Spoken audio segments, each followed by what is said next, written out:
हम हमेशा बोलते थे कि नहीं इतना आगे मत रहा करो, सबसे आगे मत रहा करो, कुछ हो जाएगा तो हम कहाँ जाएंगे, लोग आएंगे 10 दिन आएंगे, उसके बाद हम कहाँ जाएंगे। फिर पापा ऐसे अरे बेटा कुछ नहीं होता, ड्यूटी है ना, ये तो ड्यूटी तो करते हैं, कुछ नहीं होगा, मुझे कुछ नहीं होगा। मैंने कहा एक बारी भगवान ने जान बख्शी, अब आप दोबारा मत जाओ एक बारी। हरियाणा के मेवात जिले के तावड़ू में शहीद हुए डीएसपी सुरेंद्र सिंह का अंतिम संस्कार कल होगा। उनका बेटा कनाडा से इंडिया आज रात को पहुंचेगा। इससे पहले उनके शव को हिसार सिविल अस्पताल में ले जाया गया था। शहीद के पैतृक गांव सारंगपुर में घर पर शोक प्रकट करने के लिए क्षेत्र के लोग पहुंच रहे हैं। शहीद डीएसपी सुरेंद्र सिंह की पत्नी बार बार बेसुध हो रही है। ऐसे में बाकी सदस्य उन्हें बार बार सांत्वना दे रहे हैं।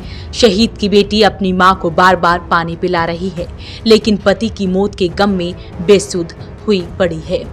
उनकी पत्नी कौशल्या देवी ने बिलखते हुए कहा कि हमारा तो सब कुछ चला गया। हादसे से एक दिन पहले बात हुई तो कहा कि 3 महीने रह गए हैं रिटायरमेंट के, इसके बाद पोतों को खिलाएंगे। उसी दिन बेटे ने भी पिता को फोन किया और कहा कि आप हमारे पास कनाडा आ जाओ। सुरेंद्र सिंह ने कहा कि नहीं, तुम हमारे पास वापस अब इंडिया आ जाओ, यही रहेंगे। पत्नी कौशल्या देवी ने कहा कि उन्हें कभी घूमने का शौक नहीं था।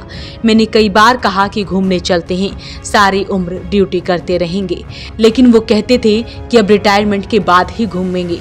जैसे ही टाइम मिलता सभी भाइयों से बात करते थे, बस रिटायरमेंट के बाद एक ही बात कहते कि अब तो पोते खिलाएंगे। हमेशा फर्स्ट प्रायोरिटी जॉब होती थी उनकी, हमेशा, चाहे कुछ भी हो। अगर ऑफिस में लेट हो गया तो कहीं बाहर जाना है वो कैंसिल होता था, वो हमेशा कैंसिल होता था। चाहे कितना ही बड़ा फंक्शन हो घर का, फिर भी कैंसिल होता था कि पापा ड्यूटी पे काम खत्म नहीं आ पाए। तो बहुत ज़्यादा मतलब अपने डिपार्टमेंट की तरफ बहुत ज़्यादा। एक हमारे बहुत मतलब करीबी था, बहुत ज़्यादा, गुड़गांव में उनकी शादी थी। इन्होंने मेरे को कहा तू तैयार मिल को मैं आ रहा हूँ। मन के मैं तैयार हुई, बैठे 12 बजे है, ये आए हैं 11 बजे। फिर उन्होंने फ़ोन करके गुड़गांव वालियों को, भाई अब मत आइयो, अब शादी हो गई हो, कभी फंक्शन में अब मत आप भाग दौड़ करो, कोई बात नहीं। तो मैंने कहा भाई साहब तैयार, बोले मैं समझ सकता हूँ, ड्यूटी है। शहीद के भाई ने बताया कि गुरुवार को उनके ही खेतों में उनका अंतिम संस्कार किया जाएगा। भाई ने बताया कि भाई साहब के बेटे ने मंगलवार रात को करीब 7 बजे कनाडा से इंडिया की फ्लाइट ली और आज शाम को वो दिल्ली पहुंच जाएगा। उनकी बेटी और दामाद भी हिसार आ चुके हैं। उनका कहना है कि उनका भाई अपनी ड्यूटी करते हुए शहीद हुआ। पूरे परिवार और समाज को उनकी शहादत पर गर्व है, लेकिन इस मामले में सही तरीके से जाँच हो, क्योंकि उन्हें शक है कि एक साजिश है। जानकारी तो कल मैं मेरे ऑफिस में था, उस टाइम से घर से फ़ोन आया था मेरे बेटे का और मेरी मिसेज का। उस टाइम तक तो मैं यही पता था भाई एक्सीडेंट हो गया भाई साहब का, ये पता नहीं था भाई डंपर से ऐसे कुचल दिया गया है तो एक्सीडेंट। फिर मैंने इधर उधर फ़ोन कोशिश करी, फ़ोन आए, कोई भाई साहब कुलीग जो DSP उनके फ़ोन आए तो उनको तो पता लग गया था कि ग्रुप है के DSP का, उसके अंदर उसी टाइम रिपोर्ट आई और हमारे को थोड़ा लेट पता लगा। फिर मैं उसी टाइम ऑफिस से चल पड़ा, मेरी गाड़ी लेके मैं घर के नज़दीक पहुँचा। इतनी मेरी मिसेज का दोबारा फ़ोन आया, भाई आप घर आ जाओ, और भाई साहब ऐसे रहे नहीं। तो उसके बाद मैं और मेरा बेटा वहाँ के लिए चल पड़े थे। रास्ते में जब हम GT रोड चढ़े थे, इतनी कुरुक्षेत्र SP के जो रीडर है सुनील दत्त, उनका फ़ोन आ गया कि आप कहाँ क्यों, हमारे परिचित है पहले से कि भाई साहब की लगभग पोस्टिंग कुरुक्षेत्र के अंदर, अम्बाड़ा रेंज के अंदर ही रही है पहले। तो मैं बोला आप कहाँ, मैं जा रहा हूँ जी। बोले मैडम SP आए हुए हैं। तो मैंने भाभी जी को बताया नहीं, क्यों भाभी दोनों पोते थे, वो अकेले ही थे, और जो बहू हमारी वो पेपर देने से आ रही थी काड़वास गांव। तो उसको आज लास्ट पेपर था उसका और कल जाना था उसको। तो उसके बाद जब आगे उनको पहुंच के तो फिर मैं वापस आ गया और मैं घर आ गया कुरुक्षेत्र में। तो मैडम SP और करण गोयल जी एडिशनल SP साहब वहाँ मौके पर मौजूद थे। फिर हम वहाँ रुके, मैडम ने गाड़ी वगैरह प्रोवाइड करा दी, सरकारी DSP जिसकी ड्यूटी लगा दी, स्टाफ लगा दिया। फिर हम चल पड़े रास्ते में, और हम जब नज़दीक 20-25 किलोमीटर दूर रहे उस टाइम हमारे को मैसेज मिल गया। इसी बीच मैडम SP ने SP नू से मेरी फ़ोन पे बात कराई। तो मैंने उनसे घटना का पूछा, भी SP साहब मुझे पता ही नहीं है, मुझे इतना पता लगा कि भाई साहब इस दुनिया में नहीं है, पर ये इंसिडेंट क्या ये तो बताओ हमारे को। तो उन्होंने ये कहा भी सुरेंद्र जी को ऐसे मैसेज मिला था और वो अपने मौके पे गए थे वहाँ माइनिंग के। तो भाई ऐसे इंसिडेंट हो गया और डंपर ने वो गाड़ी से जब नीचे उतरे तो डंपर ऊपर चढ़ा दिया गया। तो ये बाकी तो लोकल प्रशासन को और पुलिस को और वहाँ उनको जो स्टाफ है उनको पता होगा जी। हम लोकल है उनको, हमें तो दूर बैठे हमारे लिए तो जो आप बता रहे हो मीडिया में आ रहा है वो ये मान रहे हैं। एक्चुअली हकीकत क्या है वो तो इनको पता होगा, ये सरकार के खुफिया तंत्र है और वो है। तो बाकी तो मैं तो एक इस चीज़ का है, एक मान लो DSP रैंक का अधिकारी है और वो खुद डंपर रुका रहा था और उनके साथ जो स्टाफ थे वो जैसे आपके माध्यम से और इससे पता लगा कि FIR दर्ज गए, मैंने FIR की कॉपी देखी है, उसके अंदर उन्होंने कहा कि डंपर वालों ने तमचे दिखाए। मान लो तमचे एक DSP के और उसको स्टाफ को तमचे दिखा रहे हैं, तो जो स्टाफ सिक्योरिटी थी इनके पास ऑटोमेटिक वेपन है तो क्या तमचे देखने के लिए थे, उन्होंने एक्शन क्यों दिया उस टाइम उनके AK-47 होता है, वेपन इतने आधुनिक है, उसी टाइम उनको कर देते इलाज उनका। और उसके बाद में जब भाई साहब के गाँव पर गाड़ी निकाल दी तो उसके बाद उनका जो स्टाफ सिक्योरिटी स्टाफ था उन्होंने क्या एक्शन लिया, क्या उसको ब्रस्ट मारे, टैंक वो कैंटर AK-47 तो 3 किलो तो उड़ा देती है, उन्होंने क्या एक्शन लिया, उन्होंने वेपन सिर्फ दिखाने के लिए रख रखे थे। तो हमारा ये सस्पेक्ट इस चीज़ का भी है कि जो लोकल SHO है, जब एक DSP के पास तो कई थाने होते हैं, एक SHO है उसका जुडिक्शन होता है, उसको पता, जब DSP को पता लग रहा है कि अवैध माइनिंग हो रही है और DSP एकदम ऑन द स्पॉट जाता है तो SHO को पता होना चाहिए, SHO को पता था या नहीं था तो उसकी नेग्लिजेंसी है, और अगर पता था तो क्यों नहीं मौके पर जब DSP जा रहा तो उसको भी जाना चाहिए, वो SHO भी नहीं था। माइनिंग के जो अधिकारी थे, काम तो माइनिंग का है, माइनिंग वाले तो आराम से बैठे हैं और पुलिस की बलि ले लेते हैं।